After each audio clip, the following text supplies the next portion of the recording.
Curtis is a senior policy advisor with America First Policies, americafirstpolicies.org, F-I-R-S-T.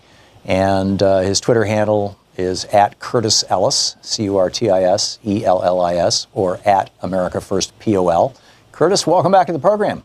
It's nice to be with you again, Tom. And I was just mentioning before the end of the last hour that back when I was on IE America Radio, you used to fill in for me on this show. And that's right. You have a very good memory, Tom. and that you were working in the Trump White House, and that we regularly had you on the program last year talking about trade policies. And I'm wondering, before we get to this super PAC that you're running and the ad that you guys ran, I'm wondering what happened to those, to Trump's promised 30% import tariff. Well, what happened is he withdrew from the Trans-Pacific Partnership as promised. He has begun renegotiating NAFTA as promised to get a better deal for America out of this tripartite trade arrangement. And the 30% import tariff, well, that's on the table. He's talking about cracking down on China, the national security strategy, which was released at the end of I believe it was last week, perhaps the week before. He talked about the economic aggression of China and that we'll not stand for it anymore. But talk is cheap. Very, very consistently and strongly about tariffs. Government moves slowly, and then you have that thing called Congress. And there was a border adjustable tax being bandied about at one point on Capitol Hill, but under the constitutional system we have, it is the House that originates all tax and spend measures. And in their infinite wisdom, under the helm of Paul Ryan, they did not put in that border adjustable tax that was discussed. Right, which would have been a sort of mini tariff, which is kind of tragic. So your PAC here, or super PAC, or whatever. Well, actually, the America First Policies is a C4 organization. Okay, so you're a nonprofit, 501c4 that can do advocacy. Right. There is an affiliated PAC. Right. So you're running an ad right now that where a bunch of people are saying thank you, President Trump, for this, that, and the other thing. And at the very end, this little girl says, "Thank you for letting us say Merry Christmas again." That really struck me as weird, coming from somebody like you who actually has an understanding of how government works or should work. The president doesn't let or not let anybody say anything, and I'm sure you've seen the viral video that's floating all over the internet of President Obama saying Merry Christmas 17 times over the course of his last couple of years, I guess, in office.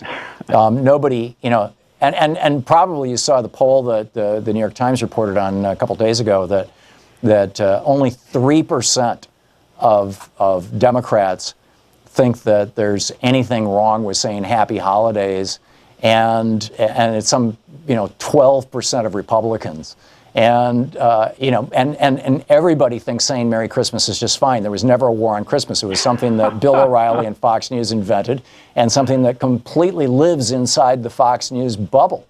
But the point that this little girl said, "You let us say Merry Christmas again," doesn't that just absolutely and utterly destroy your credibility, or does that set us up for anticipating the day when Donald Trump decides that he's going to let us or not let us say certain things? Well, it's very creative interpretation, Tom. I got to hand it to you. I like that. Look, anybody can say anything they want. They always could.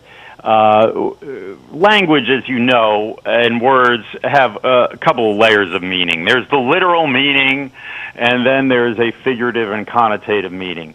And when they talk about the White House and the presidency being a bully pulpit, they don't mean that there's actually a pulpit in the White House and you've got somebody standing behind there with an English bulldog.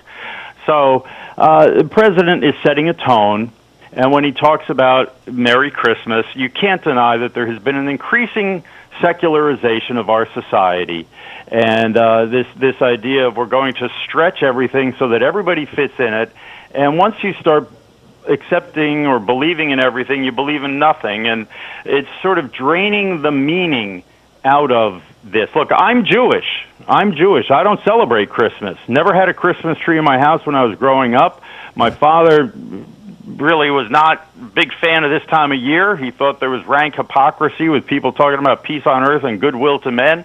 But I can't deny that, and as sort of as the Buddhists talk about empathetic joy being one of the first enlightenments, I have empathetic joy of people who celebrate Christmas. So I say Merry Christmas. Yeah, so do I. That was my point. There never was any effort to not say Merry Christmas. I disagree and by the way, the there. commercialization of Christmas really began in the 1930s. Secularization and draining. Let's just but say Curtis, holidays. this is a We nice don't want dodge. to offend anybody. It's a nice we don't dodge. Want to offend that but Jewish my person, concern. we don't want to offend that. You have not answered my question. Or that Hindu.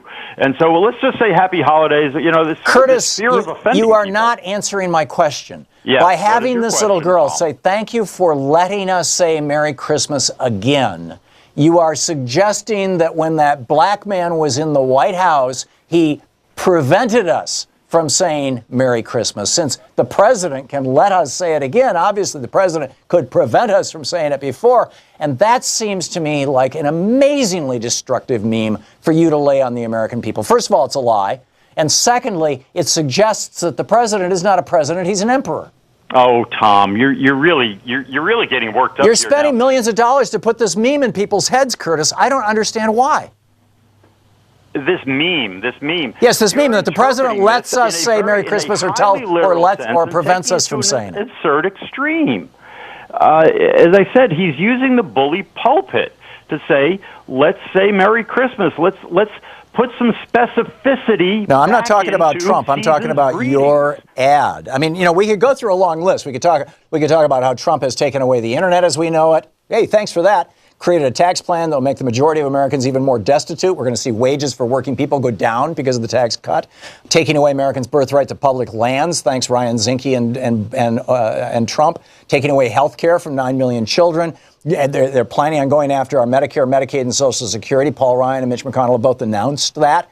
Trump is supportive of that, although when he campaigned, he said, I'm not going to touch any one of the three. Remember, he stood up on that platform with all those Republicans, and he said, I'm the only Republican on this platform who will tell you that I'm not going to touch your Medicare, Social Security, or Medicaid. And now he's going after. He's already gone after Medicaid. And there'll be a 4% cut in Medicare this year automatically as a result of the tax bill. He's taken away protections from abuse by big banks and credit card companies, or he wants to. He wants to destroy Dodd-Frank. He's putting all kinds of corrupt judicial appointments. He's denying gun safety legislation to favor his big NRA donors. He's embracing white nationalists and Nazis. I get it why you might want to do a thank you ad for all those things, because they're all things that, this is the wish list. You can go ahead and make one, but you better boil it down to 30 or 60 seconds. That's all I can say. Yeah. You want to get it on the air. Good point, Curtis. Good point. Okay, we're running out of time here, but I still don't get why this little girl is saying, thank you for letting us say Merry Christmas. You're taking these words literally, which is something the corporate media does all the time. And I know you're not corporate media, Tom. Words have literal meaning, We see Curtis. these commentators on CNN taking a very specific literal interpretation of every word that's said and then taking to the most absurd extreme to come to the most ridiculous conclusion that Trump is a dictator. Now, for example, we had Brian Stelter saying to one of the Trump people, when President Trump said about Khizr Khan, you have no right to say something that's dishonest.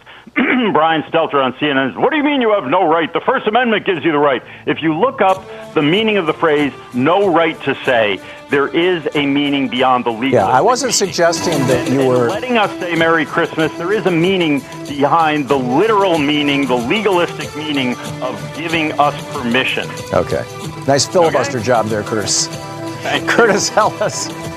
The website is americafirstpolicies.org. Thanks, Curtis. Thank you. Good talking with you. We'll be back.